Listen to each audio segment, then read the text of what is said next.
Good morning, students. How are you all? I hope you all are fine. आज हम हिंदी कोपल पाठ 2 वर्ण विचार फोनोलॉजी के बारे में पढ़ेंगे। इस पाठ में हम वर्णों के उपयोग के बारे में पढ़ेंगे। वर्णों की जो इम्पोर्टेंस है चैप्टर में या हमारी हिंदी भाषा में वर्णों की जो इम्पोर्टेंस है उसके बारे में पढ़ेंगे। वर्ण हमारे लिए कितने ज़रूरी हैं। Okay student, we will start. किसी भी भाषा को सीखने के लिए सबसे पहले उस भाषा के मूल ध्वनि समूह को सीखना आवश्यक है। किसी भी भाषा को, चाहे वो हिंदी हो या अंग्रेज़ी हो, आपको उसको सीखने के लिए भाषा के मूल ध्वनि समूह को सीखना आवश्यक है। मूल ध्वनि समूह अ, आ, ई या ABC, क्योंकि ध्वनि का लिखित रूप वर्ण है। ध्वनि का क्या होता है? लिखित रूप वर्ण होता है। वर्ण क्या होते हैं? वही अ, आ, ई, ABC। वर्ण भाषा की सबसे छोटी इकाई है। वर्ण जो है, हमने लास्ट चैप्टर में पढ़ा था कि वर्ण भाषा की सबसे छोटी इकाई है। सबसे छोटा जो स्टार्टिंग होती है जहाँ से भाषा की, वह वर्ण है। वर्णों के ज्ञान के बिना शब्दों अथवा वाक्यों का ज्ञान संभव नहीं है। यदि आपको वर्णों का ज्ञान नहीं है, अ, आ, ई, उ, आप नहीं जानते हो या आप ABC नहीं जानते हो, तो आप कैसे वर्ड्स बनाओगे या कैसे सेंटेंस बनाओगे? संभव ही नहीं है। यदि हम हिंदी सीखना चाहते हैं तो पहले हिंदी के वर्ण अ, आ, ई को ज्ञ तक तथा अंग्रेज़ी सीखना चाहते हैं तो अंग्रेज़ी के वर्ण ABCD Z तक सबसे पहले सीखने होंगे। यदि हमें हिंदी भाषा का पूरा ज्ञान चाहिए, हिंदी भाषा हमें अच्छे से सीखनी है, हमें उसके शब्द अच्छे से लिखना सीखना है या हमें उससे वाक्य बनाना सीखना है, तो हमें स्टार्टिंग करनी होगी हमारे अ, आ, ई से। ये हमें बिल्कुल अच्छे से आने चाहिए। ये होते हैं वर्ण। और अगर हमें अंग्रेज़ी भाषा का ज्ञान प्राप्त करना है, सीखनी है, तो हमें ABCD Z तक सबसे पहले सीखनी होंगी। उसके बिना हम वर्ड्स नहीं लिख सकते, सेंटेंस नहीं बना सकते। Same as it is Hindi में होता है। वर्ण, प्रत्येक भाषा के वर्ण अलग होते हैं। प्रत्येक भाषा, हिंदी, इंग्लिश, सबके वर्ण अलग होते हैं। इनकी संख्या भी अलग अलग होती है। इनकी जो नंबरिंग होती है वो भी अलग अलग होती है, इनकी संख्या अलग होती है। इन वर्णों को अक्षर भी कहा जाता है, इनको अक्षर भी कह सकते हैं। वर्ण को निम्न प्रकार परिभाषित किया जा सकता है। वर्णों को निम्न प्रकार से परिभाषित किया जा सकता है, अलग अलग प्रकार से परिभाषित किया जा सकता है। मानव मुख से निर्गत प्रत्येक स्वतंत्र ध्वनि का लिखित रूप वर्ण है। मानव मुख से निर्गत प्रत्येक स्वतंत्र ध्वनि, प्रत्येक जो हमारे मुख से ध्वनि निकलती है, जैसे कि मैं अब आपसे बात कर रही हूँ, उसका लिखित रूप वर्ण है। जो भी मैं आपसे बोल रही हूँ उसका लिखित रूप वर्ण है। मानव मुख से निर्गत प्रत्येक स्वतंत्र ध्वनि का लिखित रूप वर्ण है। वर्ण भाषा की सबसे छोटी स्वतंत्र ध्वनि। वर्ण है भाषा की सबसे छोटी स्वतंत्र ध्वनि। इसके और अधिक खंड संभव नहीं है। इसके और टुकड़े नहीं किए जा सकते। वर्ण अपने आप में एक सबसे छोटी ध्वनि है, उसके और टुकड़े नहीं किए जा सकते। जैसे कमल में 6 ध्वनियाँ हैं, क प्लस अ प्लस म प्लस अ प्लस ल प्लस अ। अब ये खुद इतनी छोटी और स्वतंत्र ध्वनियाँ हैं कि इनके टुकड़े नहीं किए जा सकते। ये सभी ध्वनियाँ स्वतंत्र है। अब इनके खंड असंभव है, अतः ये वर्ण है। वह वर्ण कहलाते हैं जिनके खंड असंभव है, जिनके टुकड़े नहीं किए जा सकते। वर्णमाला, किसी भी भाषा के वर्णों का व्यवस्थित क्रमबद्ध समूह वर्णमाला कहता है। किसी भी भाषा का जब व्यवस्थित क्रमबद्ध समूह होता है, जैसे क ख ग घ ज्ञ च छ ज झ ण ट ठ ड ढ ण त थ द ध, ऐसे ज्ञ से ज्ञानी तक ये क्रमबद्ध समूह होता है, या ABCDEFG HIJK LMNOP, sorry ABCDEFG HIJK LMN then OPQRST UVWXYZ। वैसे ही हिंदी में क से ज्ञ तक क्रमबद्ध समूह होता है, वह वर्णमाला कहलाता है।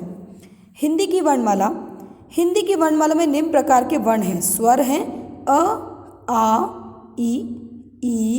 अब देखिए, छोटी ई को प्रोनाउंस करेंगे ई, बड़ी ई को ई। ऐसे ही बड़ी और छोटी की मात्रा जब हमारे किसी भी शब्द में लगती है, जैसे सीता, तो हमने बड़ी ई यूज़ की, और छोटी कैसे यूज़ करेंगे? पिता। एकदम फटाफट से हम लोग बोल देते हैं पिता। स्वर अ आ ई उ ऊ री, ऋषि वाला रे। ऊ, छोटा ऊ की मात्रा हम कैसे बोलेंगे? छोटू की मात्रा तुला, बड़ा ऊ की मात्रा को हम लोग कैसे बोलेंगे? उसको खींच के, उस शब्द को खींच के बोलेंगे। अब जैसे छोटू की मात्रा होगी गुरुमुखी, छोटी ऊ की मात्रा हमने फटाफट से बोल दिया। अब उर्दू, तो हमने थोड़ा टाइम लगाया प्रोनाउंस करने में, तो वो बड़े ऊ की मात्रा कहलाई।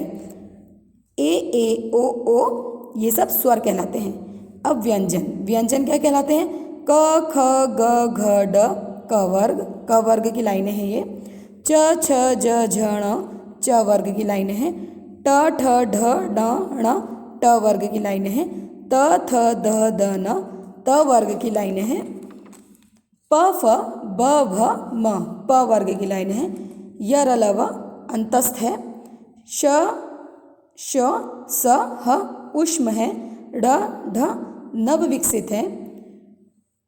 अयोगवाह अनुसार, जो ऊपर बिंदी लगती है उसे अनुसार बोलते हैं। अ के ऊपर चंद्र बिंदु अनुनासिक, अ के बाद 2 विसर्ग कहलाती हैं। नंबर 4, आगत वर्ण क ख ग ज फ फारसी ध्वनियाँ हैं। आ अंग्रेजी ध्वनि है। आ जो है वो अंग्रेजी ध्वनि है, और क ख ग ज फ फारसी ध्वनियाँ हैं। संयुक्त व्यंजन, अब क्ष बना है। क्षत्रिय वाला श कैसे बनता है? आधा क और श पूरा मिला के क्ष बनता है। हम इसे प्रोनाउंस भी ऐसे करेंगे क्ष। आधा क और श मिला के क्ष बनता है। त्र कैसे बनता है? त प्लस र, आधा त प्लस र, त्र। ज्ञ कैसे बनता है? ज प्लस न, ज्ञ। श्र कैसे बनता है? श्रमिक वाला, शलजम वाला श आधा और र, श्र। हिंदी वर्णमाला में वर्णों की संख्या। हिंदी के वर्णमाला में वर्णों की संख्या कितनी है? ये कोई एक इंसान का कोई इसमें मत वो नहीं है, बहुत सारे विद्वानों की अलग अलग मतभेद हैं। वर्णमाला में वर्ण संख्या को लेकर हिंदी के विद्वानों में मतभेद है। पहला है, कुछ विद्वान हिंदी में 44 वर्ण मानते हैं, 11 स्वर व 33 व्यंजन। स्वर मतलब अ आ ई, व्यंजन वो क ख ग। सेकंड, कुछ विद्वान हिंदी में 48 वर्ण मानते हैं। कुछ विद्वान उन्हें 48 मानते हैं, 11 स्वर, 3 व्यंजन तथा अनुनासिक अनुस्वार और अयोगवाह तथा ड व ढ। थर्ड, कुछ विद्वानों के अनुसार हिंदी में 50 वर्ण हैं, 11 स्वर प्लस 33 व्यंजन प्लस 3 अयोगवाह, अ विसर्ग वाला प्लस ड ढ आ। फोर्थ, कुछ विद्वानों के अनुसार कुल 52 वर्ण हैं, 11 स्वर, 33 व्यंजन, 3 अयोगवाह, ड ड़ प्लस 3 संयुक्त वर्ण क्षत्रज्ञ। संयुक्त वर्ण को भी उन्होंने काउंट किया तो उन्होंने 52 वर्ण माने हैं। कुछ विद्वानों का मत है कि हिंदी में जितनी भी ध्वनियों का प्रयोग हो रहा है उन सभी को गिनना चाहिए। अब कुछ जो विद्वान हैं हिंदी के, वो कहते हैं कि हिंदी में जितनी भी ध्वनियों का प्रयोग होता है उन सभी को हमें गिनना चाहिए। सामान्यतः हिंदी में 48 वर्ण मानना ही उचित है। सामान्यतः नॉर्मली हम लोग हिंदी में 48 वर्ण ही मानते हैं। स्वर, वे वर्ण जिनके उच्चारण में वायु बिना किसी रुकावट के बाहर निकलती है उन्हें स्वर कहते हैं। स्वर क्या होते हैं? जब हम उनका उच्चारण करते हैं, जब हम उन्हें बोलते हैं तो हमारे मुख से जब हवा निकलती बिना किसी रुकावट निकलती है तो वह स्वर कहलाते हैं। एक बार फिर, वे वर्ण जिनके उच्चारण में वायु बिना किसी रुकावट के बाहर निकलती है उन्हें स्वर कहते हैं। हिंदी में स्वर 11 हैं, ध्यान से सुनिएगा। हिंदी में स्वर 11 हैं। अ, आ, ई, उ, री, ए, ओ। स्वरों के भेद, स्वरों के 3 भेद होते हैं, ह्रस्व स्वर, दीर्घ स्वर, प्लुप्त स्वर। स्वर के कितने भेद होते हैं? 3 भेद होते हैं, ह्रस्व स्वर, दीर्घ स्वर, प्लुप्त स्वर। ओके स्टूडेंट्स, आई होप आपको आज का चैप्टर समझ में आया होगा। We will continue our chapter in next lecture. Okay, thank you.